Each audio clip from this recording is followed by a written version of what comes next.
YouTube, né? Então, nas próximas horas, nos próximos dias, nós vamos estar no YouTube do projeto Nutriação da Nutrição da UniOeste, tá? É a nossa segunda reunião do grupo de estudos e pesquisa. Dizer que é uma grande satisfação tê-los aqui conosco, agradecer especialmente a Amanda, né, nossa querida nutricionista, mestre e orientada da professora Dayana, que é membro do nosso GPAM, está aqui hoje para conversar com a gente sobre um tema muito importante, que é a saudabilidade na infância. Vou falar brevemente o currículo da Amanda e assim vou passar a palavra para ela, né? A Amanda, ela possui graduação em Ciências Biológicas pela Universidade Uniguaracá, e também em Nutrição pela Universidade Estadual do Centro-Oeste. Ela é especialista em Nutrição Clínica pela Faculdade Campo Real e é recém-mestra em Desenvolvimento Comunitário pela Unicentro. Ainda é doutoranda também em Desenvolvimento Comunitário, com foco na promoção da saúde, no bem-estar coletivo, visando a integração de abordagens nutricionais e sociais no contexto das comunidades, né? A trajetória da Amanda, na trajetória profissional dela, é pautada por forte compromisso com a saúde, com o bem-estar e a qualidade de vida das pessoas.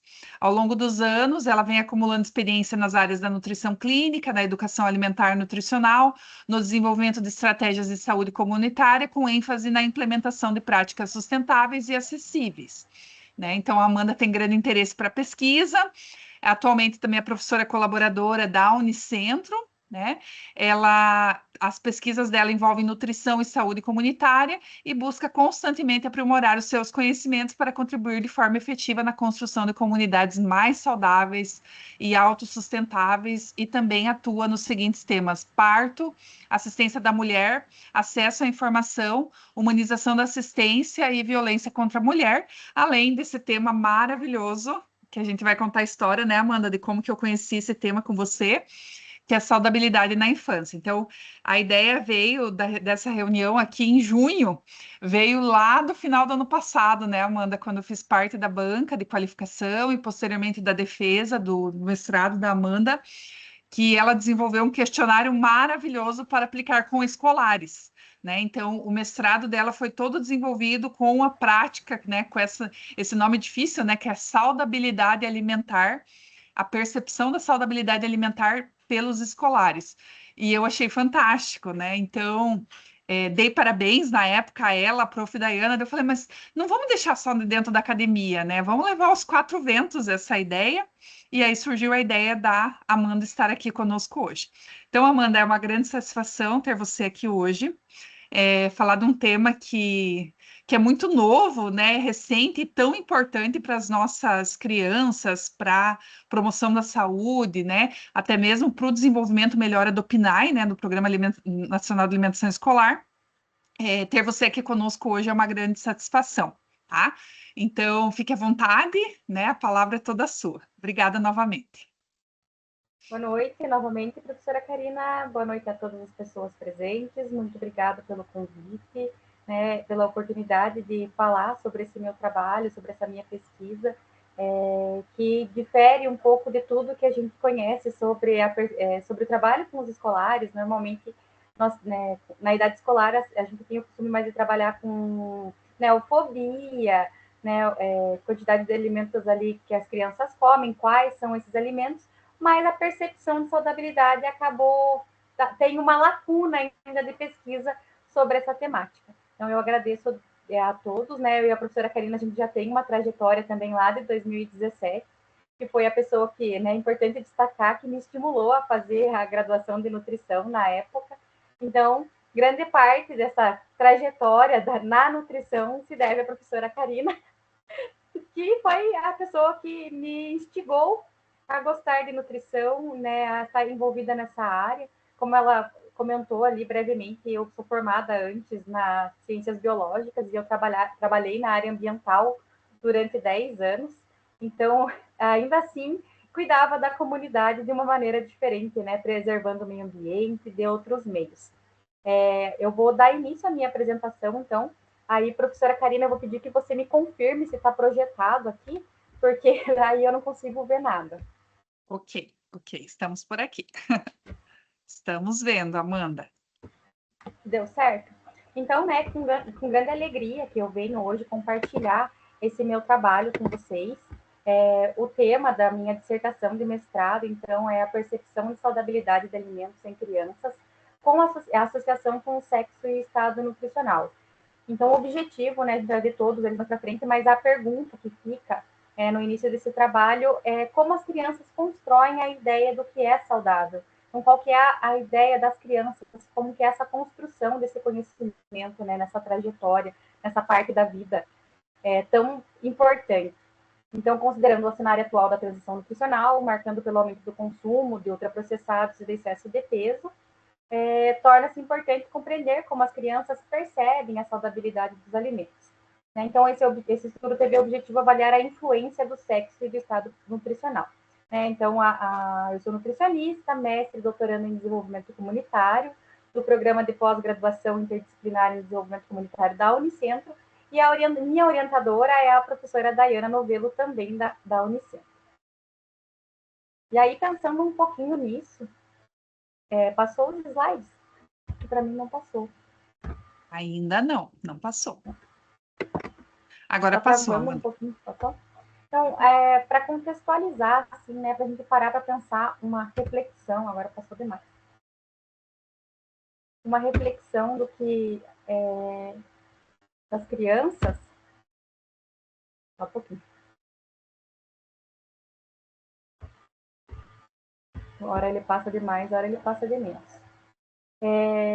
Se nós olharmos essa imagem, né, e perguntarmos para uma criança qual é o alimento mais saudável que ela está observando, né, nessa imagem, provavelmente ela vai responder a banana.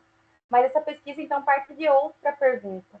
Ela realmente acredita nessa resposta ou apenas reproduz o que aprendeu? A percepção de saudabilidade vai além do conhecimento nutricional. Ela é construída pelas experiências, família, escola, mídia e ambiente alimentar. E o nosso objetivo, então, foi compreender como as crianças percebem os alimentos e não apenas sabem identificar a resposta considerada correta. E foi dessa inquietação que surgiu esse estudo. Então, para entendermos por que essa pergunta é relevante, primeiro precisamos compreender como os hábitos alimentares são formados durante toda a infância.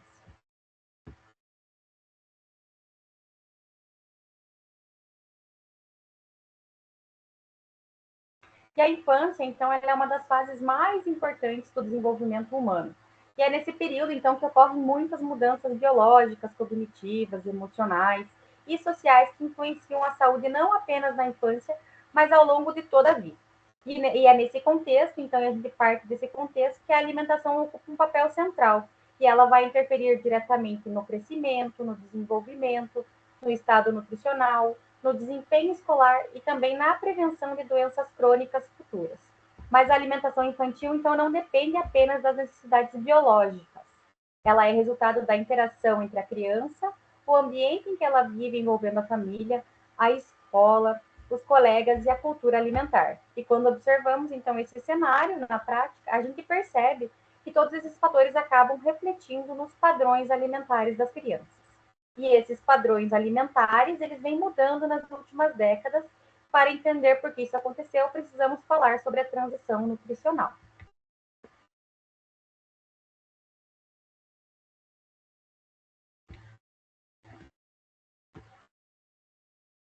E aí a alimentação na infância, então, ela vai muito além de matar a fome, ela influencia diretamente o crescimento, o desenvolvimento, a saúde ao longo de toda a vida, e quando os padrões alimentares são inadequados, aumenta o risco de diversas condições, né, como a obesidade, hipertensão, transtornos alimentares, hipercolesterolemia, diabetes mellitus tipo 2, e muitas delas já estão presentes na infância e são capazes de persistir na vida adulta. Mas esses hábitos, eles não surgem de um dia para o outro.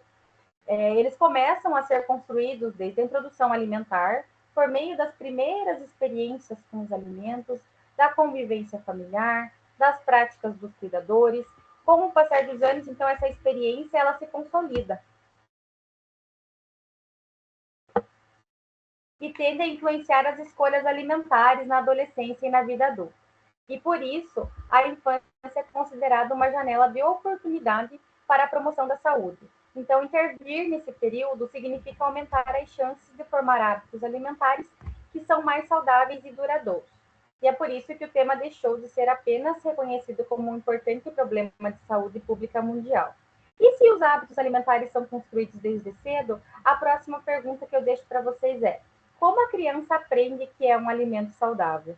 Então, a gente parte desse pressuposto de como a criança ela vai aprender esse alimento, como que ela vai ter a compreensão, né? O que vai permear essas decisões dela na vida infantil dela, né? Dos conhecimentos dela.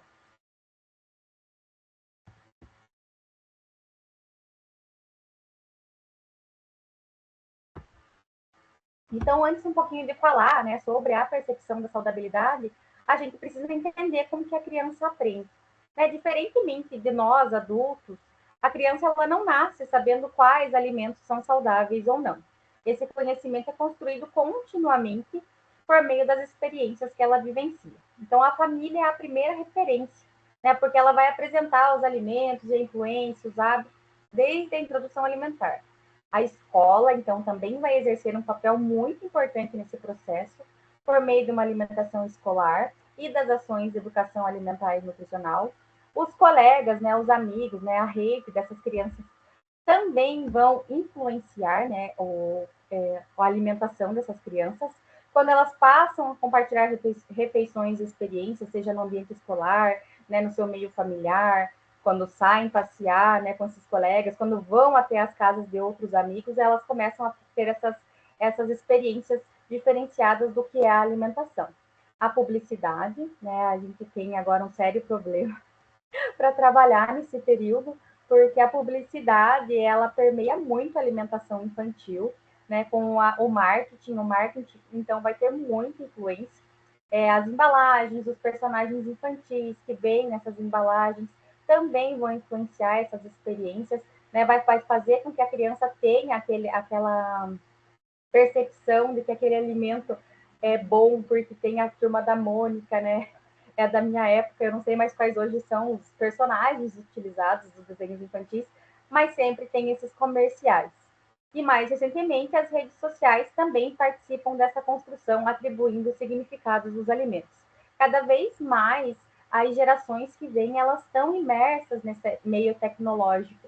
Então, acaba que elas estão ali conectadas com o mundo, né? Seja por meio de YouTube, Instagram, WhatsApp, né? A partir de que as crianças hoje em dia elas têm acesso às tecnologias muito cedo, né? Então os pais acabam que por um meio método de distração para acalmar a criança, colocam um vídeo no YouTube e o YouTube traz vários comerciais também, né? Então elas conseguem ter acesso a muita informação e às vezes não é a informação mais correta, né? Então vai também tudo isso vai participar dessa construção e atribuir significados aos alimentos. A criança, então, aprende observando, experimentando e convivendo com diferentes ambientes. A percepção de saudabilidade é resultado de todo esse processo de aprendizagem e interação social. E se a criança, então, ela aprende com esse ambiente, a gente precisa entender como esse ambiente alimentar se transformou ao longo do tempo. É justamente isso que a transição nutricional nos mostra. Então, é muito importante a gente ter a compreensão de que os conhecimentos e tudo que a criança está aprendendo e analisando está nesses meios dela, nessas redes. E aí a transição nutricional também é importante para ter essa contextualização do que aconteceu, né, nos últimos anos, nas últimas décadas no Brasil. Então, a alimentação, né, durante as últimas décadas no Brasil, ela mudou muito. Se voltarmos algumas décadas, o principal problema era a fome e a desnutrição. E aí, a consequência e isso se dava a consequência do baixo acesso a esses alimentos. E com o desenvolvimento econômico, esse cenário começou a mudar. A desnutrição, então, diminuiu, mas os alimentos industrializados, eles passam a fazer parte do cotidiano da população. E a partir dos anos 2000, passamos a conviver com um novo cenário. Enquanto a desnutrição ainda permanecia e persistia em alguns grupos, a obesidade crescia rapidamente, né? O excesso de peso crescia rapidamente. E é o que chamamos de dupla carga da má nutrição. E nos últimos anos, essa transição se intensificou, o consumo de alimentos ultraprocessados aumentou, os ambientes alimentares tornaram-se mais obesogênicos, e durante a pandemia, né, de Covid-19, muitas dessas mudanças foram ainda mais aceleradas, porque na pandemia as crianças ficaram períodos, né, de lockdown em casa, né, com acesso maior àqueles alimentos, crianças que estudavam em escolas públicas também, né, deixaram de receber aquela alimentação ali, né, que é regida pelo PNAE, então acabaram tendo acesso talvez a alimentos maior quantidade de alimentos ultraprocessados. Então hoje o grande desafio já não é apenas garantir então que essa criança tenha acesso à comida. Claro que aí nós passamos ainda por vários processos de insegurança alimentar, né, em que também permeia a alimentação dessas crianças. Mas que essas crianças tenham acesso, então, a uma alimentação mais de qualidade e que consigam fazer escolhas saudáveis em um ambiente repleto de estímulos para o consumo de ultraprocessados. E é justamente nesse contexto que surge a pergunta central da minha pesquisa. Se as crianças estão expostas a tantas influências, como elas constroem a ideia do que é um alimento saudável? Né? Então, dentro desse meio da saúde pública, que também rege, né, as nossas orientações como agentes de promoção da saúde, né, sendo professor ou universitário, trabalhando em projetos de pesquisa de extensão, nós temos as políticas públicas, que passam, então, a ter um papel fundamental. Né? Não basta orientar as pessoas a comer melhor, né? É preciso, então, criar condições para que escolhas saudáveis sejam mais fáceis e acessíveis. Isso envolve, então, ações como o Guia Alimentar para a População Brasileira, o Programa Nacional de Alimentação Escolar, a Educação Alimentar e Nutricional, a regulação da publicidade infantil e outras estratégias que promovam ambientes alimentares mais saudáveis. Mas que para essas políticas sejam realmente eficazes, primeiro precisamos entender como as crianças pensam. Afinal, né, se a gente parar para pensar como desenvolver uma estratégia de educação alimentar, se não sabemos como elas percebem os alimentos, assim como qualquer outra política pública, ela tem que nascer de uma necessidade real dessa população. E é justamente nesse ponto que a minha pesquisa se insere, que é compreender como as crianças constroem a ideia do que é saudável, para que as ações de promoção à saúde sejam mais efetivas e façam sentido para esse público. Né? Políticas públicas eficazes não são construídas apenas com recomendações nutricionais. Elas precisam considerar como as crianças percebem, interpretam e atribuem significado aos alimentos. Né? E é importante destacar que a minha pesquisa ela é uma pesquisa diagnóstica. Né? Não houve intervenção, nenhuma estratégia ou intervenção durante a elaboração dela. Né? Eu coletei os dados, né, em outros períodos, eu até vou contar como surgiu, né, a ideia dessa pesquisa, mas a minha pesquisa, né, os dados da minha dissertação, ela trata-se então de uma pesquisa diagnóstica, que pode ser usada futuramente para vários fins, né, estratégias, ações, educação alimentar e nutricional, e ela pode ser utilizada, né, baseada nesses dados, para que essas ações sejam mais efetivas, então.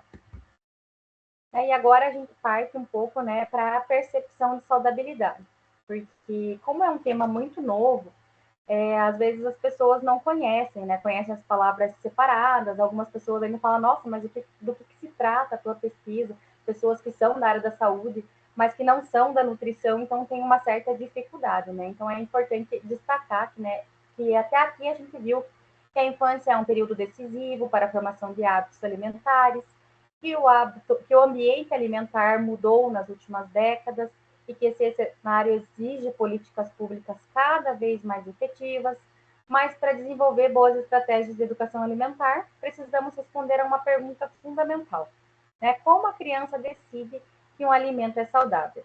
E antes de responder essa pergunta, é importante entender o conceito de saudabilidade. No campo da nutrição, saudabilidade é o conjunto, então, de atributos que, que tornam um alimento ou um padrão alimentar promotor da saúde. Esse conceito envolve a composição nutricional, o grau de processamento, a forma de produção, o contexto de consumo e seus efeitos, então, sobre o bem-estar. Além disso, né, para pensar, a saudabilidade não é construída apenas por critérios biológicos. Ela também é influenciada por aspectos culturais, sociais, ambientais. Mas será que as crianças utilizam esses mesmos critérios? Nem sempre, né? E na maioria das vezes elas não vão utilizar, né, dependendo do grau de instrução, do nível de escolaridade, vão utilizar critérios biológicos, até porque elas não aprenderam ainda sobre esses critérios. Então, o que ela vai utilizar para fazer esse julgamento? Vai ser baseado em elementos mais concretos e familiares. Cor, sabor, aparência, o formato, a embalagem, ou simplesmente o fato, então, de conhecer aquele alimento, ter acesso àquele alimento, estar familiarizada àquele alimento. E é justamente nesse ponto, então, que surge o conceito central dessa pesquisa, que é a percepção de saudabilidade. É o processo, então, pelo qual a criança observa um alimento, né? Até coloquei ali nas imagens, né? A criança, então, ela vai observar esse alimento, vai interpretar suas características, vai atribuir um significado e decide se ela é saudável ou não. Então, percebam, né, que o objetivo desse estudo não foi avaliar se o alimento era realmente saudável, né? Nós não entramos em características nutricionais, composição nutricional desse alimento.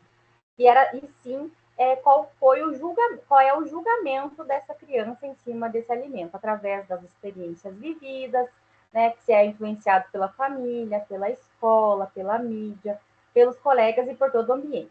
Né? Então, o centro não é o alimento, o centro da minha pesquisa, então, foi as crianças e como essas crianças atribuem esse significado a esse alimento.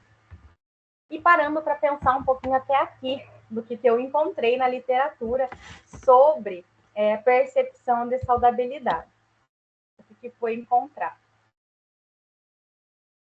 Então, nós já sabemos, né? A gente encontra muito estudo que a publicidade influencia, a família vai influenciar, que tem uma percepção, né, que elas reconhecem frutas, legumes e verduras, e ainda a gente sabe pouco, né, aprofundado sobre percepção, se há uma diferença por sexo, se o estado nutricional vai influenciar.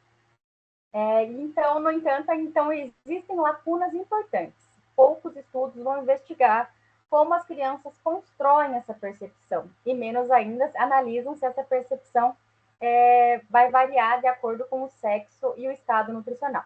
E foi justamente nessa lacuna, né, que essa pesquisa ela foi inserida, buscando ampliar, então, a compreensão sobre como as crianças percebem e elas classificam os alimentos.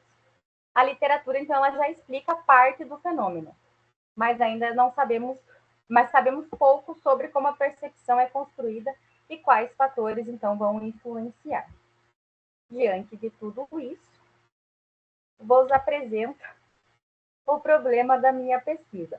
Se o ambiente alimentar mudou e as crianças aprendem o que é saudável por meio das suas experiências, surge então a pergunta fundamental: como elas constroem a percepção? E essa percepção é influenciada pelo sexo e pelo estado nutricional?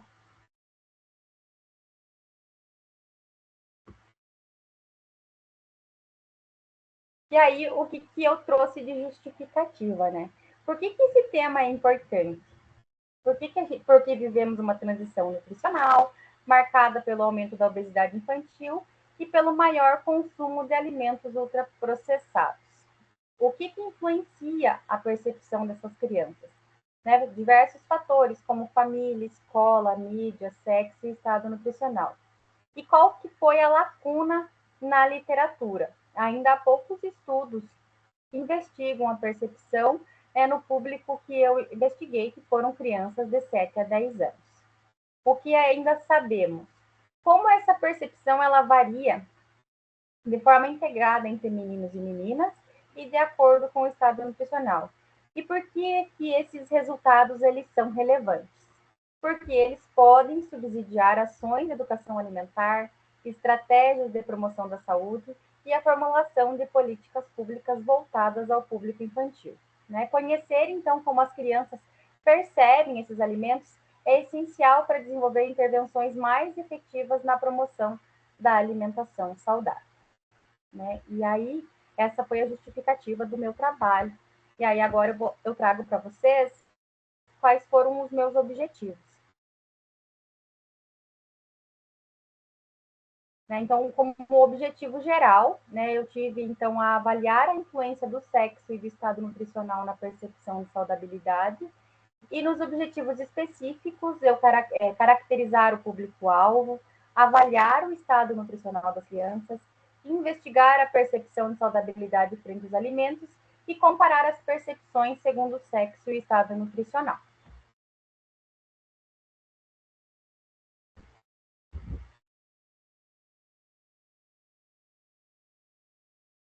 E aí eu conto um pouquinho a história de como surgiu esse estudo, né? Essa pesquisa, então, ela surgiu antes de eu iniciar o mestrado, quando eu me formei em nutrição em 2023. Eu fiz parte do processo seletivo para trabalhar como profissional recém-formada, com a professora Dayana. Eu já estava no projeto dela como estudante de graduação, e aí eu me interessei em continuar nessa área e pesquisando, né? Então, logo após me formar, eu tive a oportunidade de continuar no projeto Prevenutri, hoje é extinto, mudou o nome do projeto, mas ele ainda é coordenado pela professora Dayana. Então, durante esse projeto, né, durante esse período de quase 2 anos, que foi antes de eu entrar no mestrado, eu participei da coleta de dados com as crianças nas escolas, né, tive de contato direto, então, com a realidade de cada criança, de cada escola, né, surgiram diversas discussões sobre alimentação infantil, e a gente percebeu que, embora existissem muitos dados sobre consumo alimentar e estado nutricional, a gente ainda sabia pouco sobre como as crianças elas percebiam, então, esses alimentos. E a partir dessas conversas com a professora Dayana, e aí eu já tinha passado no processo do doutorado, do mestrado, surgiu a ideia de nós aproveitarmos esse banco de dados. Surgiu a ideia, então, de nós aproveitarmos esse banco de dados e conseguir trabalhar com ele e fazer um pouco da explicação e tentar discutir e verificar o que acontecia. Obviamente, né, eu vou apresentar para vocês o delineamento metodológico da pesquisa ali, né, agora ali nesse próximo slide, vocês vão perceber a quantidade de crianças, quantidade de escolas, então é um projeto muito grande. E aí eu já estava nesse meio, trabalhando com o público infantil, e aí eu vi que entendi e vi que havia necessidade de a gente trabalhar nessa área e pesquisar e entender o que estava acontecendo, né? Então, né, no delineamento metodológico, para responder ao problema da pesquisa, então ele foi realizado um estudo observacional, transversal e quantitativo. Ela foi desenvolvida com crianças de 7 a 10 anos, matriculadas em escolas públicas urbanas de Guarapuava. As escolas, então, elas foram selecionadas para uma amostra não probabilística por conveniência. Né? Na região urbana de Guarapuava, são 36 escolas municipais. No meu estudo, para a minha pesquisa, nós selecionamos 18 escolas para realizar as atividades, então, de coleta de dados. Essas escolas foram selecionadas por maior quantidade de alunos. Quando havia mais de uma escola num bairro, nós selecionávamos as escolas que tinham mais alunos. Normalmente as atividades aconteciam nas turmas de 2º ao 5º ano, todas as crianças participavam, foram distribuídos os termos, os TSLE e o TALE dentro da sala de aula, participaram das pesquisas as crianças que retornaram esses documentos assinados, né, para participação. Os alunos foi por seleção aleatória, né, então a gente chegava na sala de aula, distribuía o TALE, o TSLE, explicava a pesquisa, caso houvesse necessidade, né, como aconteceu em algumas escolas em Guarapuava, a gente mandava um bilhete, né, escrito de maneira simples para que os pais entendessem do que se tratava a pesquisa. E aí a coleta, então, envolveu elas 3 etapas principais, né? Primeiro a gente caracterizou as crianças, depois a avaliação do estado nutricional por meio de IMC para a idade, então nós íamos às escolas, coletávamos peso e altura dessas crianças dentro do ambiente escolar, e aí nós tabulávamos, passávamos esse dado para uma planilha, né, que depois nós fazíamos a caracterização do IMC para a idade. E, por fim, a aplicação, então, de um instrumento de percepção de saudabilidade. Então, esse instrumento ele foi composto por imagens de alimentos que foram apresentados individualmente em computadores, tablets, para as crianças conforme a disposição, né, das escolas. Haviam escolas que disponibilizavam, se não tivesse sendo utilizado, os laboratórios da escola para que a gente aplicasse esse questionário. né? Esse questionário ele foi construído, né, por nós, alunas do projeto, com a professora Dayana. Então, foram 147 alimentos que foram selecionados, alimentos que são mais regionais, que as crianças têm maior conhecimento. Esses alimentos, aí a partir disso, depois de selecionados, eles foram divididos em grupos alimentares, e aí desses grupos alimentares... Vou fechar a janela. Ai, vou fechar. Esses grupos alimentares, a partir disso, a gente fez uma escala de Likert, de 1 a 8 pontos, sendo Ficou nada... com medo. Oh, meu Deus do céu. Ficou tem o com microfone medo, meu aberto. amor. Bateu.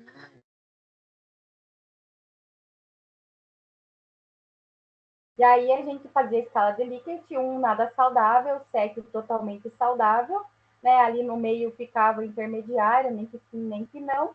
E o 8 era para as crianças colocarem caso elas não conhecessem aquele alimento. E a partir, então, dessas respostas, foi possível fazer a percepção de saudabilidade segundo o sexo e estado nutricional. Né? Mas antes de falar um pouquinho dos resultados, eu já falei um pouquinho sobre a questão da construção do instrumento.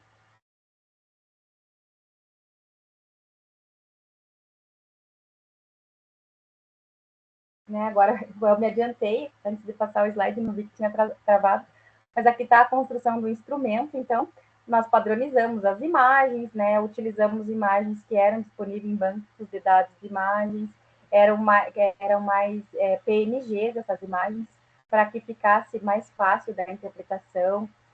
Deixamos claro qual tipo de alimento, além da imagem, tinha o nome do alimento, para que a criança que já soubesse ler também pudesse ler e interpretar, e eu acompanhava a aplicação desse questionário, para caso a criança tivesse dúvida no nome, de que alimento se tratava, mas sem interferir, né, na resposta dessas crianças.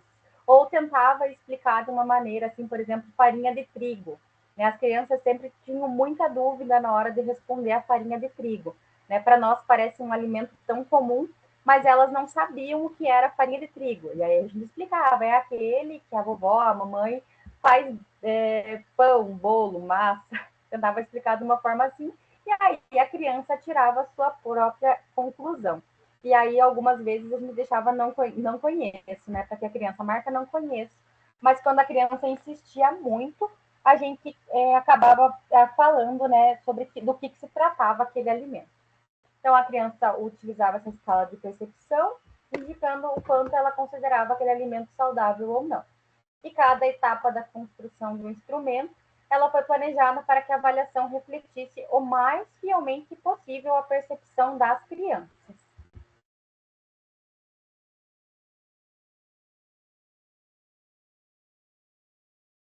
E aí, como que foi o delineamento da minha pesquisa? Né? Ele foi desenvolvido em etapas sequenciais. Então, inicialmente, a gente caracterizou a amostra e avaliou o estado nutricional. Em seguida, nós aplicamos o instrumento de avaliação de percepção de saudabilidade, no qual cada criança avaliou diferentes alimentos apresentados em imagens. É importante destacar que, como eram muitos alimentos, era aplicado um questionário que dava em torno de 20 minutos por semana para aquela turma, para que eles não ficassem sobrecarregados, né, e conseguissem responder, porque 147 alimentos, crianças, eles não iam responder de uma vez, iam largar a pesquisa no meio, iam se estressar, ficar nervosos, que não acabava nunca. E mesmo assim, mesmo com poucos alimentos divididos ali naquelas 8 etapas, mais ou menos aproximadamente, ainda assim eram 20 alimentos, eles acabavam tendo um pouquinho de ansiedade, ai, pronto, está terminando, então a gente tentou trabalhar com o mínimo de alimentos possíveis para que pudesse fazer uma coleta boa. Após a coleta, então, esses dados eles foram organizados, submetidos à análise estatística, permitindo, então, fazer essas comparações e associações, né, entre a percepção, o sexo e o estado nutricional. E ele foi planejado, então, para responder a pergunta central da pesquisa, de forma sistemática e integrada. Né? Então, agora que a gente já falei um pouquinho para vocês sobre o delineamento da pesquisa, né, vamos conhecer quem eram essas crianças que participaram do estudo, então.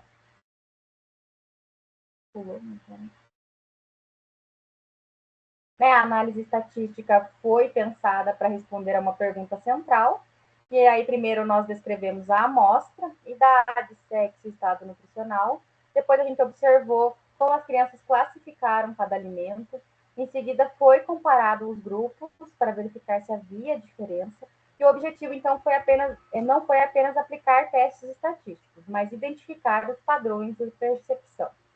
Assim, conseguimos observar quais alimentos eram percebidos de forma semelhante.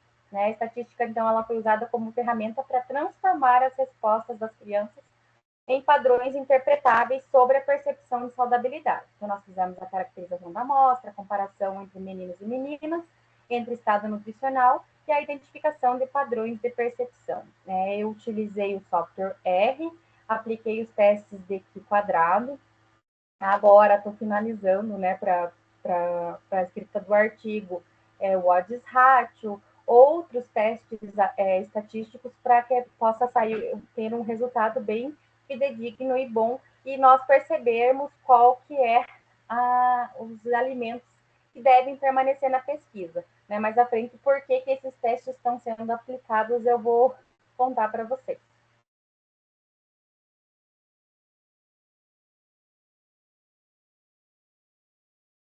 Né, agora sobre os resultados de discussão. Então, o que a gente descobriu nessa pesquisa? Quais foram os meus resultados de discussão?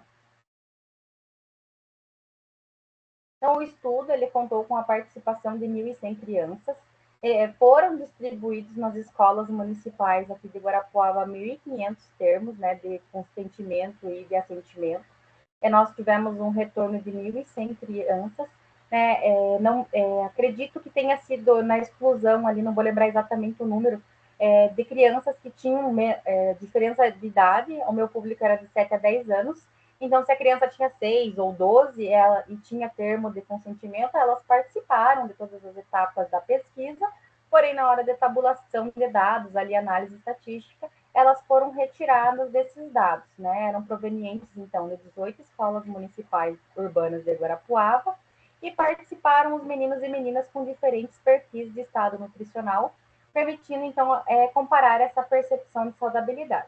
Essa amostra ampla tornou os resultados mais consistentes e representativos da população estudada. Né? A diversidade e o tamanho da amostra então, fortaleceram a qualidade das análises e permitiram, então, investigar fatores que podem influenciar a percepção de saudabilidade.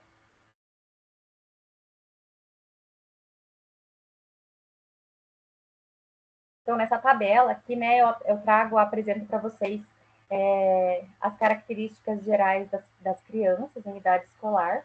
Né? E antes de apresentar, então, os resultados, eu vou fazer uma reflexão, né? Olhando, né, essa amostra, o que vocês esperariam encontrar, né? Aí eu mesma respondi a pergunta assim, né?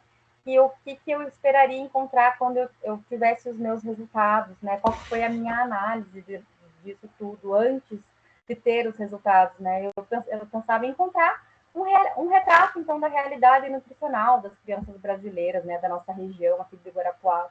E talvez uma predominância de eutrofia, mas já sabia também que poderia encontrar um percentual elevado de excesso de peso, né? Sobrepeso e obesidade.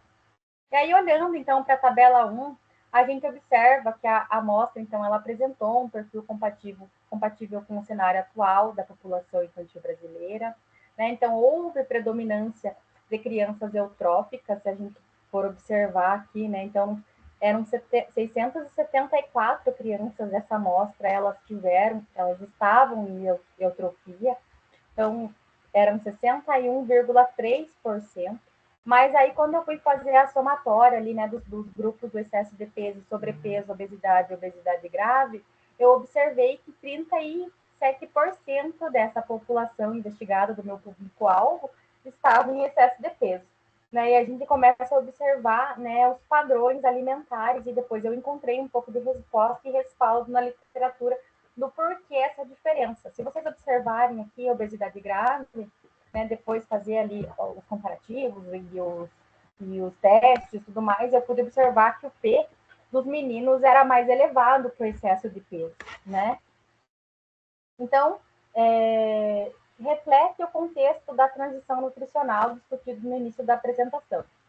Além disso, a distribuição entre as faixas etárias ela foi equilibrada, né, muito comum em estudos com a população brasileira, que permitiu a comparação entre os grupos das crianças, e esses resultados, então, eles mostraram que trabalhamos com uma amostra ampla e heterogênea, composta por crianças com diferentes características demográficas e nutricionais, né? Porque essas características, eu não investiguei demografia, né? Eu não tive acesso às informações, mas quando eu falo em demografia, eu falo de diferentes ambientes, né?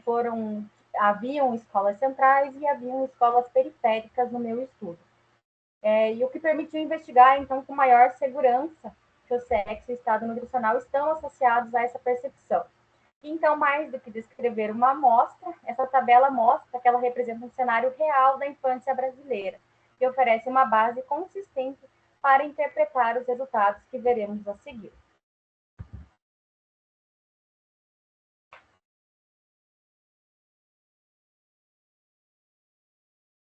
Então, o perfil da amostra. A idade média, então, foi compatível com a faixa escolar de 7 a 10 anos, que ficou numa faixa de 8,4 anos. A ausência de diferenças antropométricas entre os sexos, comparabilidade adequada entre os grupos. O estado nutricional, então, houve uma predominância de eutrofia de 61,3%, presença expressiva de excesso de peso, 37%, o que é um padrão compatível com a transição nutricional infantil e a diferença segundo o sexo. Houve uma associação significativa entre sexo e estado nutricional, maior proporção de eutrofia entre meninas e maior frequência de obesidade grave entre meninos. Né? Então, a gente observa que as crianças elas são mais eutróficas, mas também tem uma frequência importante de sobrepeso, de excesso de peso, e esse perfil é semelhante ao que tem sido descrito na literatura e reflete o cenário da transição. Né? A distribuição das idades foi bastante equilibrada, o que evita uma distribuição de uma única faixa etária, que demonstra que eu trabalhei com uma amostra ampla, heterogênea e representativa, aumenta a confiabilidade das análises realizadas.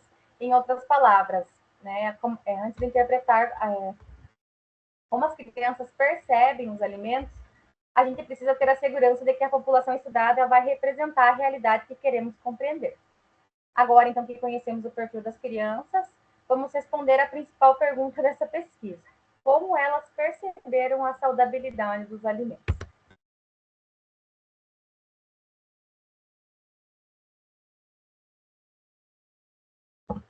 E aí, o que vocês acham que aconteceu?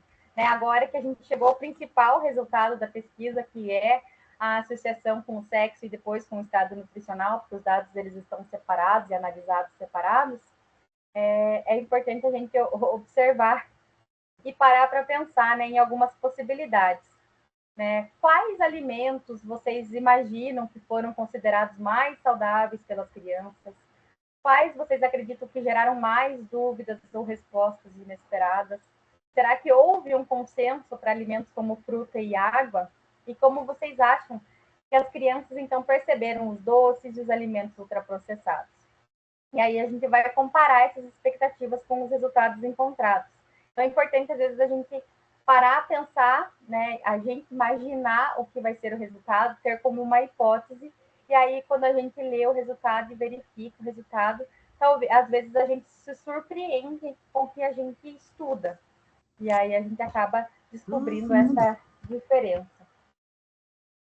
Então, na tabela aqui, número 1, na tabela número 2, eu fiz uma síntese, né, como eram muitos alimentos, eu fiz uma síntese da percepção de saudabilidade de alimentos segundo os grupos alimentares, né, com o público de 7 a 10 anos. E aí, de modo geral, os alimentos in natura, especialmente as frutas, foram reconhecidos como saudáveis pela grande maioria das crianças. Né, o que corrobora bem com a literatura, que já traz essas informações, de que as crianças entendem esses alimentos in natura, frutas, legumes e verduras, como alimentos saudáveis. Né, ali nos legumes e verduras, as crianças, né, apresentaram um alto percentual de desconhecimento. Então, é muito importante a questão da familiarização. Não é porque para nós adultos é óbvio, é um legume, uma verdura, a criança vai escrever que é saudável, né, por estar naquele grupo. Para as crianças acontecem de uma maneira totalmente diferente. Né? Então, porque os alimentos já fazem então parte do repertório construído pela família, escola, campanhas de promoção à saúde, né? Então, existe uma norma social bastante consolidada de que a fruta faz bem, né? Assim como outros legumes e verduras, mas mesmo assim houve uma grande, vários alimentos apresentaram esse desconhecimento. Em contrapartida, alguns alimentos como a ervilha, né, do grupo das leguminosas, então apresentaram maior frequência de respostas de não conheço. Uma possível explicação é a menor presença desse alimento no cotidiano das crianças, mostrando então que a familiaridade influencia a percepção. Alguns laticínios apresentaram respostas mais ambíguas. Isso pode ocorrer porque esses alimentos possuem diferentes versões naturais e industrializadas, e são amplamente divulgados pela indústria e nem sempre são facilmente classificados pelas crianças como saudáveis ou não. Então, as crianças elas não têm essa percepção de iogurte e bebida láctea. Elas não sabem diferenciar ainda qual é o iogurte natural, qual é o iogurte adoçado, como descobrir se esse alimento é mais saudável ou menos saudável. E esses resultados, então, mostram que a percepção infantil não depende, né, apenas das características nutricionais, mas também da exposição, da familiaridade, mensagens recebidas ao longo da infância. Né? Outro dado interessante ali, né, que apareceu na minha pesquisa, por exemplo, é no grupo das castanhas e nozes, que houve uma percepção saudável, teve percepção de saudável para as nozes, mas amendoim e castanha de caju apresentaram maior desconhecimento. Então, amendoim, se não me falha a memória, metade da população, do meu público-alvo, respondeu que não conhecia, né, o amendoim em si. Talvez, se tivesse na minha pesquisa o amendoim de pacotinho, o amendoim já salgado, talvez eles conseguissem reconhecer. Mas na minha pesquisa ele estava ali no grupo das castanhas e nozes, tinha ele com casquinha, separado do lado. As crianças apresentaram um certo grau de dificuldade para responder e acabaram colocando que não conheciam esse alimento. Então, os alimentos mais familiares, eles tendem a gerar um consenso maior, enquanto aqueles menos presentes no cotidiano e com características mais ambíguas despertam maior incerteza nas crianças. Então, as crianças nem sempre vão responder o óbvio. É legume, verdura, eu vou colocar que é saudável. E elas respondiam que elas não conheciam esse alimento.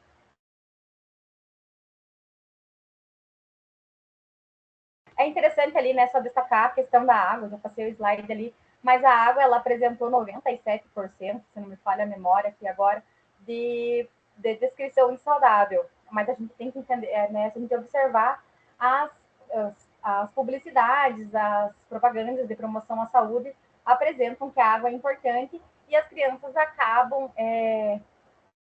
computando aquela informação e entendendo que a água é saudável. De forma geral, então, esses resultados mostram que as crianças elas reconhecem os alimentos in natura como saudáveis e classificam os ultraprocessados como não saudáveis. Esse padrão é consistente com a literatura internacional, então, que demonstra que ainda na infância as crianças desenvolvem categorias cognitivas relativamente estáveis sobre o que é considerado saudável. Entretanto, os resultados não foram homogêneos para todos os alimentos. Alguns alimentos apresentaram um alto percentual de não conheço, indicando que nem todos fazem parte do repertório das crianças. Então, por exemplo, nas saladas, a gente teve um percentual elevado de desconheço para a selga, rabanete, os mais conhecidos, assim, que fazem mais parte do cotidiano das crianças da nossa região, alface, brócolis, couve-flor, são os mais comuns e mais apresentados, assim, de maior acesso das crianças. Cenoura, cebola. E aí, às vezes, havia uma certa dificuldade de explicar para as crianças se era bom ou que eles tinham que responder se eles achavam que fazia bem para a saúde ou se fazia mal, né? Era uma das coisas que às vezes eu falava para as crianças, porque muitas das vezes eles tinham uma certa dificuldade, dependendo da idade, de compreender que não era para dizer se eles gostavam ou eles não gostavam, né? Não era uma pesquisa sobre aceitabilidade do alimento. Então, também entrou nessa discussão ali a questão da faixa etária, dessa compreensão das crianças, é bom ou ruim, né? Faz bem ou faz mal para a saúde? O que vocês acham? Né? E outra maior incerteza na classificação, Não houve consenso entre as crianças. Mostram que a percepção de saudabilidade é construída de forma gradual, depende não do valor nutricional, assim como eu já citei. Então, assim, o que na caracterização geral, né, das crianças ali, o que aconteceu? Saudáveis. Cereais, frutas, legumes e vegetais, leguminosas, leites e derivados, castanhas e nozes. Elas têm uma interpretação de que são alimentos mais saudáveis. Né? Na castanhas e nozes também apresentou um índice elevado ali de não conheço. Nos não saudáveis, eles sabiam caracterizar que os processados e ultraprocessados não eram saudáveis. E agora,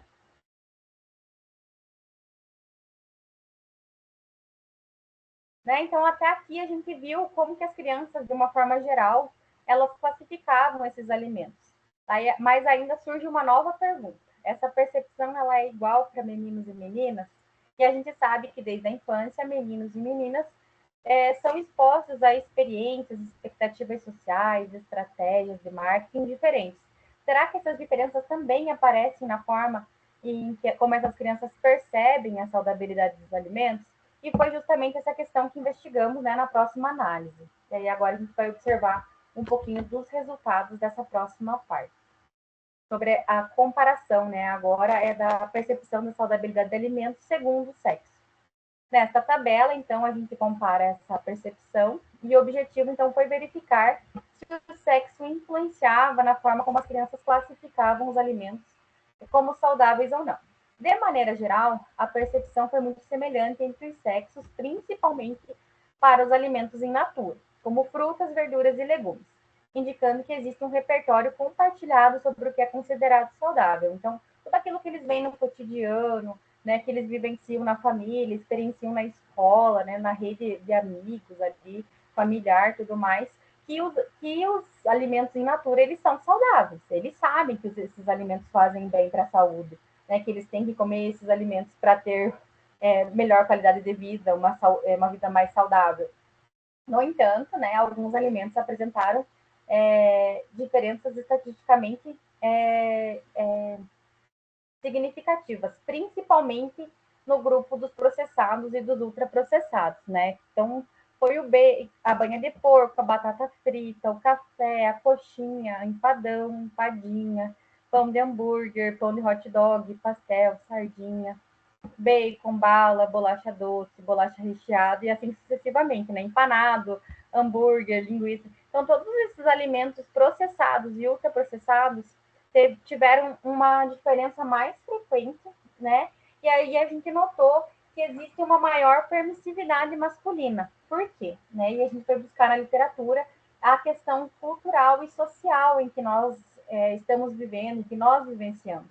Em que os meninos, né, eles crescem com essa permissividade maior, de que eles podem comer alimentos mais energéticos, que eles têm essa liberação e que as meninas precisam cuidar mais do corpo, ter mais atenção com a saúde, que aquele alimento não vai fazer bem para ela. Então, tem toda essa questão cultural de que meninos têm essa maior permissividade e eles acabam enxergando como se esses alimentos processados e ultraprocessados fizesse melhor para a saúde deles, porque há uma maior liberação, permissividade dos pais para que eles ingiram. Já as meninas têm essa questão social, né, imposta pela sociedade, de que nós, mulheres, devemos cuidar mais do corpo, ter mais atenção à nossa saúde, que os alimentos eles não vão fazer bem para nós. Então, a gente tem sempre esse cuidado e esse conhecimento desde novas de que nós precisamos comer mais frutas, legumes, verduras, e acaba que as meninas têm uma percepção maior.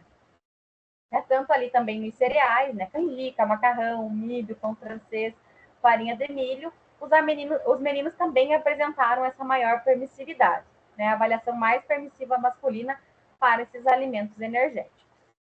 Aí já nas frutas, houve um reconhecimento semelhante dos leites e derivados, dos laticínios, né? Do requeijão também está nos processados e ultraprocessados, maior permissividade masculina. De carnes e ovos, carne suína, fígado, frango, os meninos também, associação cultural entre carne e força, a literatura também já apresenta isso para a gente, que os homens, eles têm essa visão de que tem que comer mais carne para ter mais força, para trabalhar, para fazer academia, para ter, né, ser mais musculoso, ser mais forte. As bebidas, né, que eu tinha água na minha pesquisa ali, foi um consenso absoluto, que não houve diferença estatística. E aí esses alimentos, né, concentram-se maioria em processados e ultraprocessados, sugerindo então que os meninos e meninas podem construir significados diferentes para esses produtos. Embora então o número de alimentos com diferença tenha sido menor que o de alimentos sem diferença, esses resultados são importantes porque eles revelam que a percepção não depende apenas das características nutricionais, mas também de fatores sociais e culturais.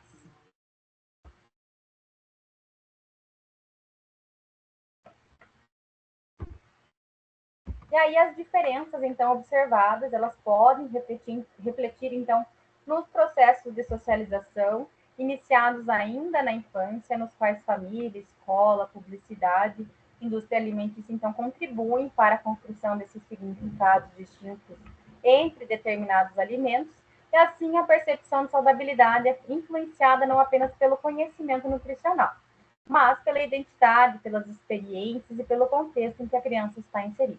E o principal resultado dessa tabela não é que meninos e meninas percebem todos os alimentos de forma diferente. Pelo contrário, eles compartilham uma percepção muito semelhante para a maioria dos alimentos. As diferenças aparecem justamente em alguns alimentos específicos, né, conforme eu citei ali para vocês, os processados e ultraprocessados principalmente, revelando então a influência dos fatores socioculturais na construção da percepção infantil sobre a alimentação.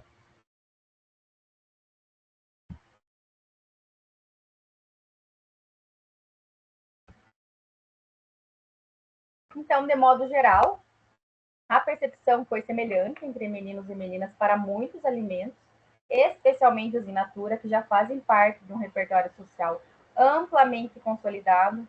As diferenças, então, elas aparecem principalmente em alguns alimentos processados e ultraprocessados, e esses resultados podem ser compreendidos, então, à luz da construção social da masculinidade e da feminilidade, que começa ainda na infância. Meninos e meninas são expostos a mensagens diferentes por meio da família, dos colegas, da publicidade, da indústria de alimentos. E o marketing também frequentemente associa alguns produtos à força, energia, diversão ou desempenho, enquanto outros são vinculados a cuidado, leveza e saúde, reforçando estereótipos de gênero. Né? Então, assim, a percepção de saudabilidade não é apenas uma avaliação nutricional, mas também um reflexo da identidade, das experiências, do contexto sociocultural em que a criança está inserida. E os resultados, então, sugerem que as diferenças não são biológicas, mas socialmente construídas, mostrando que a percepção dos alimentos também é influenciada pelos processos de socialização e pela cultura.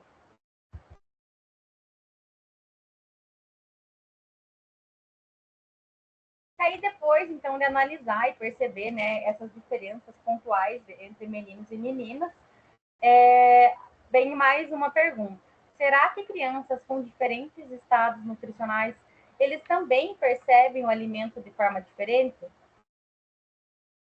Será que as crianças vão entender esse alimento diferente? Exemplo, uma criança com obesidade classifica os alimentos como saudáveis ou não saudáveis de maneira diferente de uma criança eutrófica e vice-versa? Essa pergunta, então, é relevante, porque o estado nutricional ele está relacionado às experiências alimentares, ao ambiente familiar, ao acesso, às práticas de consumo. Então, nessa análise, a gente buscou observar se a percepção de saudabilidade variava conforme a classificação do estado nutricional. Né? E agora eu vou apresentar para vocês também um pouquinho do que foi visto nessa pesquisa. E aí, nessa tabela, então, eu trouxe uma síntese da associação entre o estado nutricional e a percepção de saudabilidade.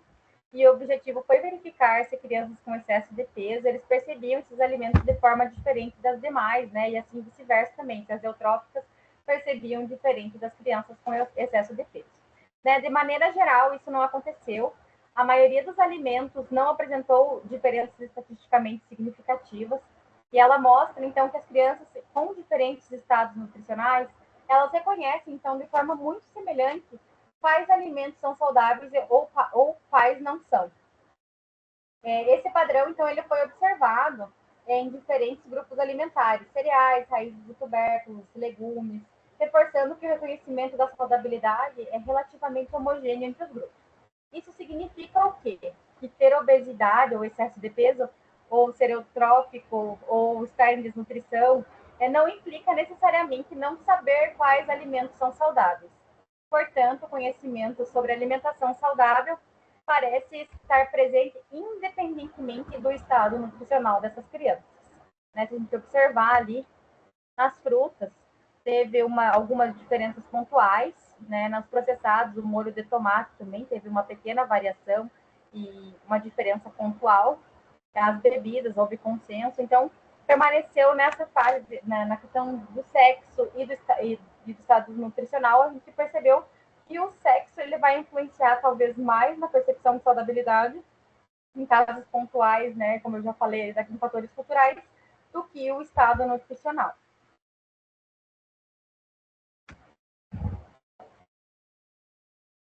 E aí, esse, então, talvez seja um dos resultados mais interessantes dessa pesquisa, né?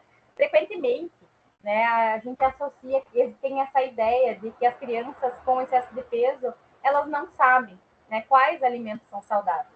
E os dados do estudo mostram que essa hipótese não se confirma.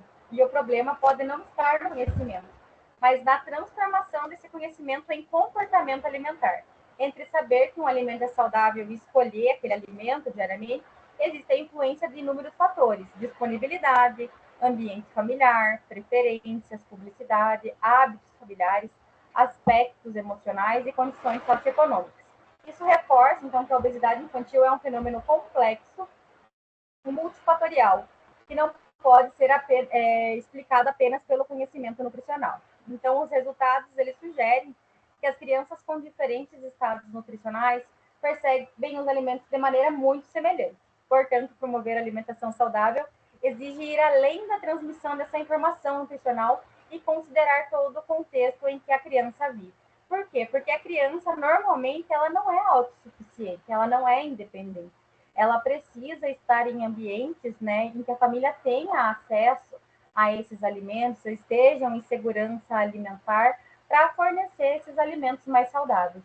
Então, elas aprendem, elas captam essas informações, mas nem sempre é por opção, né? Tem muitas famílias que a gente sabe que tem acesso a esses alimentos, consegue fornecer, mas talvez por rotina, né, prática familiar, rotina atribulada, né, das mães hoje em dia, não é uma crítica, longe disso, das mães e dos pais que têm que trabalhar fora e às vezes chegam em casa cansados, preferem essa praticidade de alimentos de serem feitos mais rápidos, e aí acaba que a criança não tem acesso.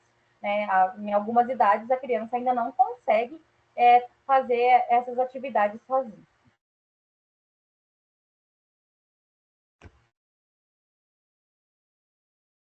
E aí, um dos principais achados dessa pesquisa, então, é que conhecer um alimento, né? Até coloquei na balancinha ali conhecimento e comportamento, que conhecer um alimento como saudável não significa necessariamente que a pessoa vai consumi-lo, né? Que a criança vai consumi-lo.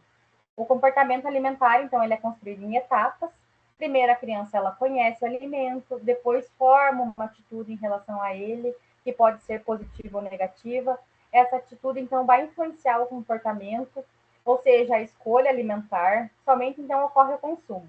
Entre cada uma dessas etapas, existem diversos fatores que interferem, né, como preferência, disponibilidade, né, como já foi citado, ambiente e as condições socioeconômicas. Por isso, as crianças podem reconhecer frutas e verduras como saudáveis e ainda assim consumir alimentos ultraprocessados com maior frequência. Né? O conhecimento é necessário, mas ele não é suficiente para mudar o comportamento alimentar. Entre saber e fazer, existe um conjunto de fatores individuais, familiares, sociais e ambientais que influenciam nas escolhas das crianças. Né? E agora, então, me direcionando para o final, o que a gente aprendeu com essa pesquisa? Né? Então, a gente aprendeu que as crianças de 7 a 10 anos já apresentam uma percepção relativamente consistente sobre saudabilidade dos alimentos, que alimentos in natura são amplamente reconhecidos como saudáveis, enquanto os ultraprocessados são, em sua maioria, identificados como não saudáveis. No entanto, alguns alimentos ainda geram desconhecimento e incerteza, mostrando que essa percepção continua em construção. E o que mudou, né? O estudo mostrou que o sexo influencia, então, a percepção de alguns alimentos específicos, sugerindo a participação de fatores culturais e processos de socialização. E, em contrapartida, o estado nutricional não apresentou associação consistente com a percepção de saudabilidade, indicando que conhecer quais alimentos são saudáveis não depende necessariamente do peso corporal.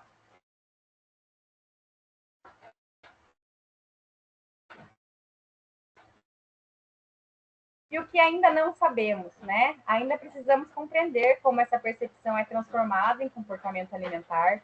Também são necessários estudos que acompanhem as crianças ao longo do tempo e avaliem a influência de fatores como família, publicidade, ambiente escolar, nível socioeconômico, cultura alimentar sobre essa percepção.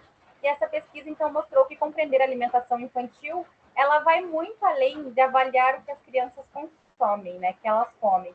É preciso, então, entender como elas pensam, interpretam e atribuem esse significado aos alimentos. Somente assim poderemos desenvolver estratégias de educação alimentar e políticas públicas mais eficazes e alinhadas à realidade das crianças.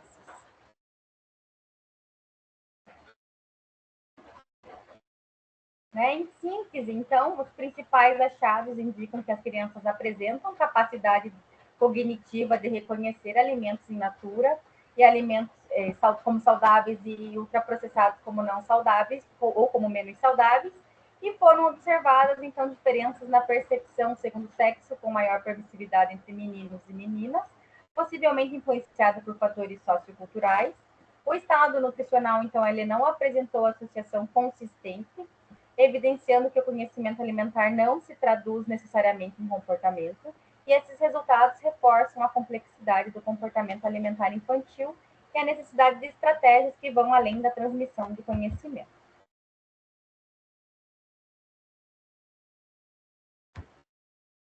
Né, sobre a minha pesquisa, então, como toda pesquisa, esse estudo então apresentou algumas limitações que devem ser consideradas na interpretação.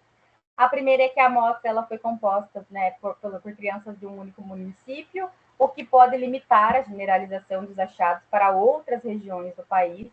É um estudo transversal, que os dados foram coletados em um único momento. Por esse motivo, então, não é possível estabelecer relações de causa e efeito, apenas identificar associações entre as variáveis.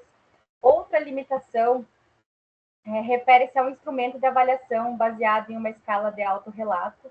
As respostas refletem a percepção das crianças naquele momento e podem ser influenciadas por aspectos cognitivos, sociais e pela compreensão individual das imagens e da escala. É importante destacar, eu deixei para falar aqui, né, nessa questão das limitações, que o meu instrumento ele não é validado ainda, mas eu apliquei o teste alfa de Cronbach e ele deu uma confiabilidade de 0,98. Né? Então, é um estudo e um instrumento que pode ser utilizado e apresenta alta confiabilidade. E apesar dessas limitações, então o estudo apresenta uma amostra robusta de 1.100 crianças, utiliza um instrumento padronizado, aborda uma temática ainda pouco explorada na literatura nacional e internacional, contribuindo para ampliar o conhecimento sobre a percepção da saudabilidade. E é importante destacar que essas limitações, então, elas não invalidam o resultado, né? Elas delimitam o alcance das conclusões e apontam caminhos para futuras pesquisas.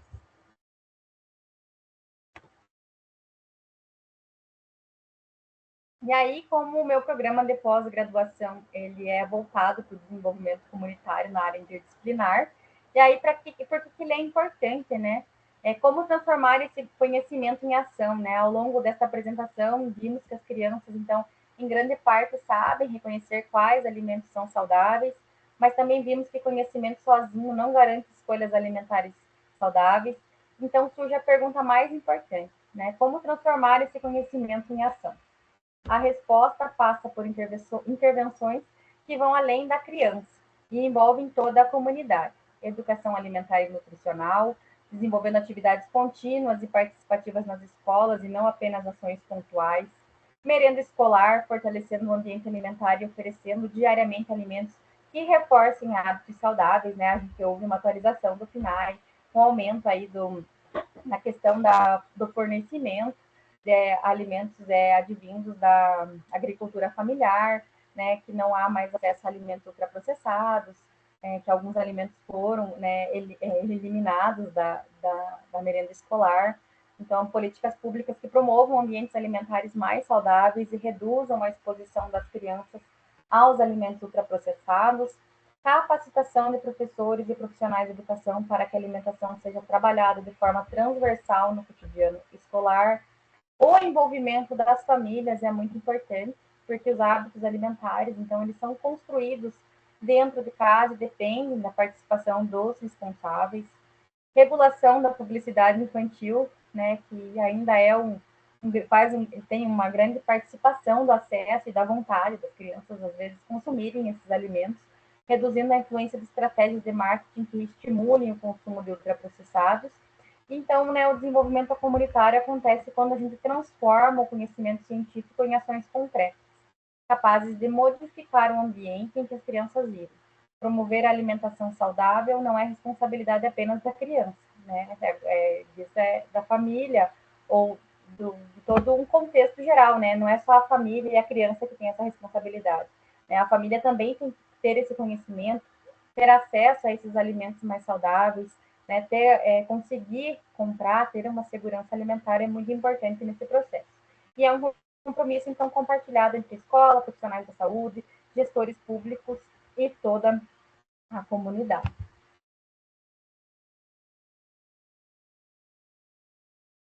Né? Então, quando eu comecei essa pesquisa, eu queria entender se as crianças sabiam identificar alimentos saudáveis. Hoje percebo que a pergunta era maior. Né? Eu estava tentando compreender como elas constroem o significado da alimentação. E talvez seja justamente aí que foi o caminho, né? Que esteja o caminho para promover hábitos alimentares mais saudáveis e transformar realidades. Né? Trago uma frase aqui, né? Se queremos mudar a alimentação das crianças, precisamos ir além dos alimentos. Precisamos compreender os significados que elas atribuem a eles e transformar os ambientes que constroem esses significados. E atualizando vocês sobre a minha pesquisa, né, o que vem a seguir depois da aplicação, né, de todo esse piloto, todo esse trabalho que eu tive em ir para as escolas, conhecer a realidade das crianças, aplicar esse questionário, né? Essa pesquisa respondeu algumas perguntas, mas também levantou novas questões. O próximo passo, né? Vou tentar, né, acho que a Dayana está por aqui, depois ela pode dizer, a gente vai tentar validar esse instrumento para garantir a sua utilização com segurança em diferentes contextos e populações. Depois, a gente pretende ampliar sua aplicação para outras regiões do Brasil, né, se possível, permitindo comparar diferentes realidades culturais, sociais e alimentares. Né, com a validação desse instrumento, outras pessoas de outras regiões vão conseguir fazer esse trabalho e aplicar esse questionário em outros locais e também compreender como é a sua realidade regional. Né? E a longo prazo, pode ser utilizado em estudos internacionais, possibilitando comparações entre países, diferentes contextos alimentares, né? Aspas, a gente tem que sonhar, fecha aspas, e esses desdobramentos já fazem parte do meu projeto de doutorado, que dará continuidade à linha de pesquisa, aprofundando a investigação. Mais do que encerrar um estudo, essa dissertação representa o início de uma linha de pesquisa com potencial, então, para produzir instrumentos, gerar evidências e subsidiar intervenções voltadas à promoção da alimentação saudável na infância. Aqui estão minhas referências.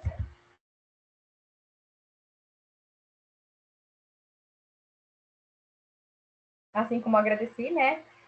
Agradeço ainda a Unicentro, né? A CAPES, a minha orientadora, a minha banca, que é a professora Karina e a professora Thaís, as escolas, as crianças, as famílias pela colaboração, aos colegas, professores, equipe técnica, a família e amigos pelo incentivo e suporte ao longo dessa trajetória.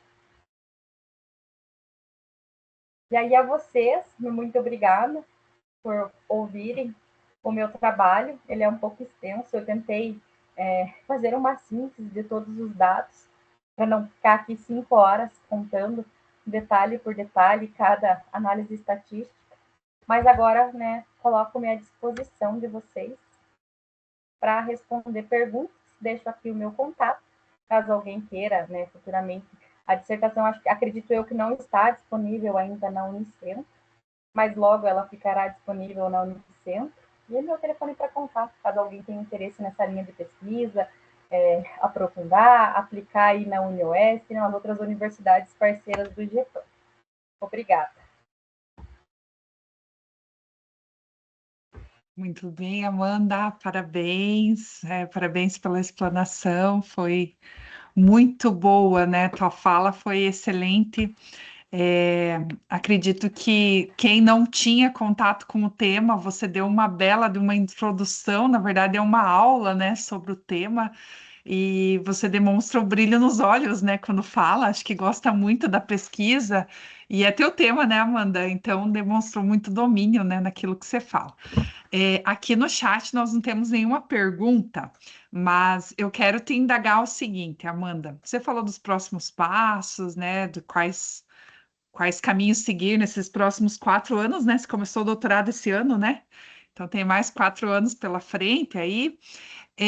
Eu fiquei pensando, Amanda, da tua amostra, né? Das escolas, dos escolares. Eu já te perguntei isso, né? Na tua banca, mas aí, né? Para o pessoal que está aqui assistindo, seria interessante falar eram escolas urbanas, né? Então você não tinha um recorte de escolas rurais. Você acha que se tivesse escolares da área rural, esse teu resultado seria diferente? Eu acredito que, como teve muito resultado similar ali na questão dos alimentos in natura, fruta, legumes e Uhum, verduras, a questão de saudabilidade, de perceber esse alimento como saudável, ela se manteria a mesma. O que uhum, poderia ter um resultado diferente, talvez numa área rural, né? O que eu penso, o que eu acho, é no conhecimento dos alimentos. Talvez as crianças em áreas rurais, né, em ambientes rurais, eles tenham maior acesso a alimentos que as crianças nas áreas urbanas elas não têm. A selga, por exemplo, que foi uma das verduras ali que teve um grande nível de desconhecimento das crianças. Elas confundiam muito com alface, então rabanete. Esses alimentos, eu acredito que as crianças das áreas rurais elas teriam um acesso diferente. Leites e derivados, ali também acredito que seriam um acesso diferente, porque se a gente pegar os pequenos produtores, a gente tem muito na nossa região, pequenos produtores aqui de Guarapuava, de leite, né, que são produtores de leite, então o acesso a laticínios, queijos de fazenda, então que a própria família produz esses ingredientes, talvez elas teriam uma percepção diferente, né, até de conhecimento dos animais, de verificar a imagem e saber que aquela carne é de frango, o que é uma batata. As crianças têm essa dificuldade desse reconhecimento, de saber o que é uma fruta, ver uma fruta no pé, né, nas áreas urbanas.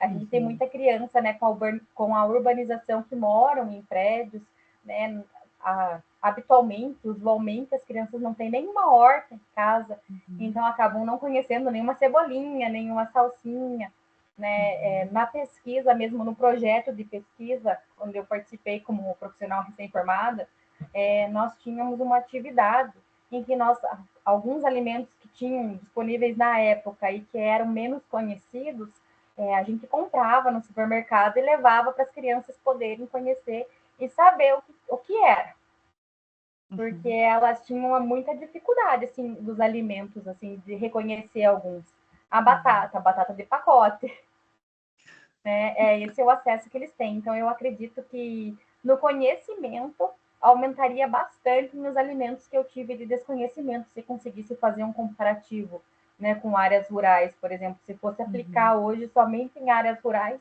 e fazer um comparativo entre um estudo e outro para verificar. Eu acho uhum. que teria uma. Aí, olha, quem tiver interesse em pesquisar as áreas rurais e fazer uma Seria comparação para ver outra das áreas questão. dos urbanos, para ver se as crianças entendem e conhecem alimentos em maior quantidade do que as crianças na área urbana. O que me surpreendeu muito na minha pesquisa, por exemplo, foi o amendoim. O amendoim, assim, apresentou um alto nível de desconhecimento. Não sei se é porque as crianças estão acostumadas, por exemplo, a conhecer o amendoim só no pacotinho ali do amendoim salgado, mas o amendoim, né, tinha a imagem do amendoim na casquinha e do lado o amendoim. Eles não conheciam. Então, teve bastante diferença. Talvez, se fosse aplicado e tivesse sido aplicado numa escola rural, o que mudaria era a questão do conhecimento dos alunos, né? Do conheço ou não conheço. Perfeito, perfeito. E a interseccionalidade, de repente, de fazer em diferentes centros. Isso eu falei com a prof. Dayana, né? Então, de repente, vocês fizeram em Guarapuava. Guarapuava é uma cidade né, de cidade populacional média, né? Aproximadamente 200 mil habitantes, né? Se a gente for pensar, né? Eu estou em Francisco Beltrão. Beltrão é metade de Guarapuava. E a ideia de, né, colocar essa pesquisa que eu falei é muito inovadora, né? Em diferentes centros, maiores, menores, é essencial. E assim, eu falei para vocês, né? Vocês são pioneiras, né? Essa hora, né, tem a dimensão do tamanho do instrumento da Amanda. Foram quantos alimentos, Amanda? 147. 147 alimentos, né, mostrados para os alunos, perguntados se é saudável, se não, se conhecia primeiro, né, e se é saudável, se não é saudável. Então, assim, eu acho que a pesquisa de vocês é muito inovadora, né, eu falava na tua banca que não era uma pesquisa de mestrado, né, já era de doutorado pela inovação da pesquisa.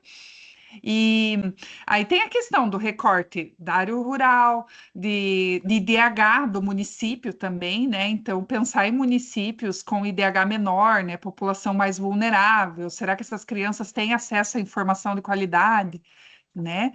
A estrutura familiar, né? Então, se essas crianças elas vão para a escola, que período que elas vão? Se é integral, se é só vespertino, matutino. Então, são muitas coisas, né, a serem analisadas. E a alimentação escolar é fundamental. Você, nossa, defendeu com unhas e dentes aí o PNAE, né? E nós temos que defender mesmo, né? O maior programa, maior política pública, né, que a gente tem de alimentação.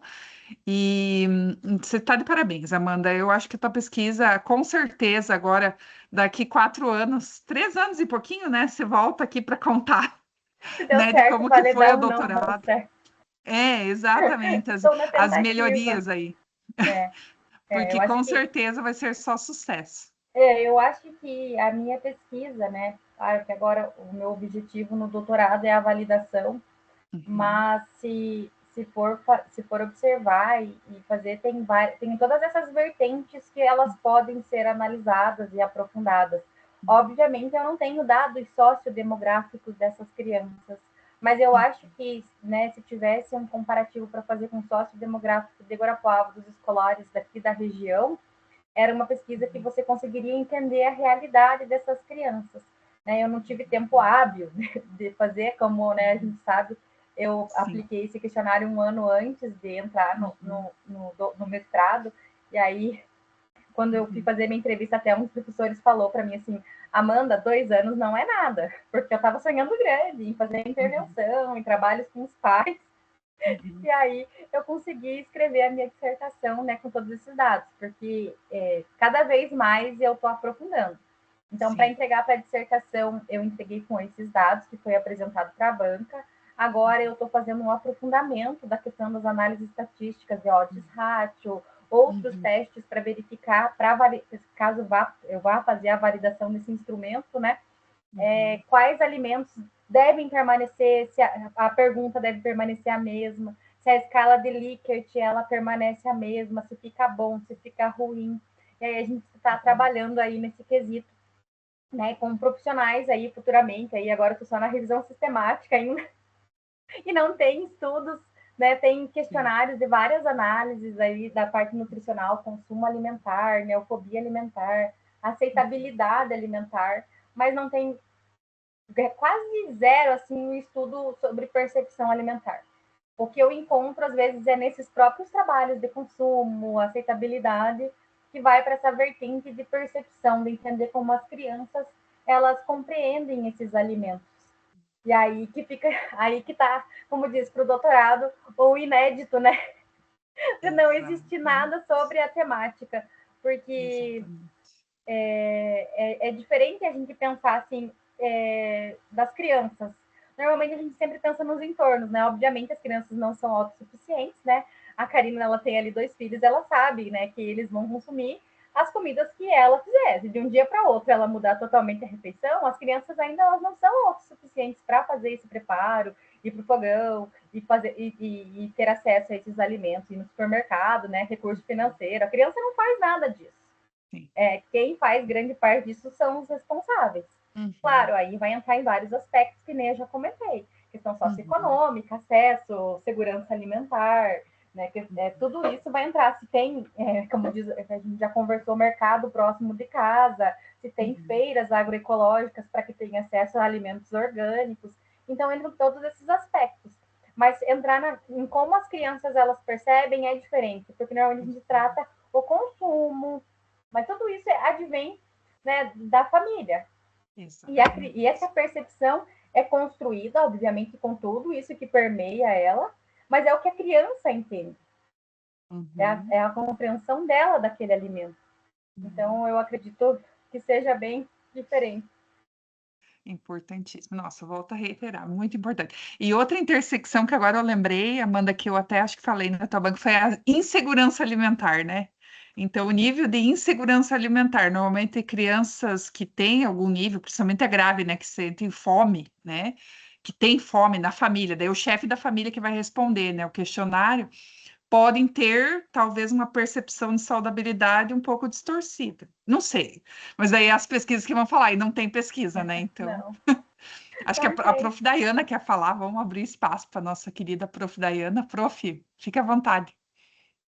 Boa noite, pessoal. Tudo bem com vocês? Aqui tá chovendo tanto, né, Amanda? Eu quase não ouvia tanto granizo e minha internet está oscilando muito. Fiquei entrando, caindo e entrando.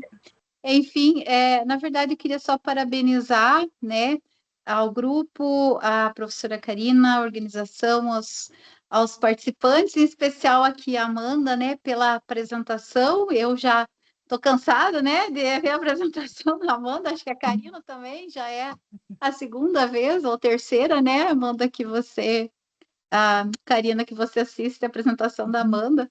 Mas toda vez que ela apresenta, eu observo uma coisa diferente, né? E coisas assim que a gente pode observar e também colocar na tese dela, né? Pensar de que forma que a gente pode modificar.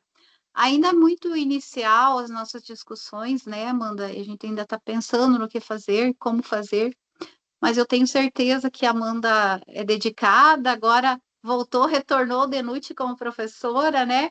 Então, acho que ela vai, assim, os insights e até as próprias professoras, a Karina, a Thaís, do Dia da Defesa, né? Deram várias ideias, então a gente está.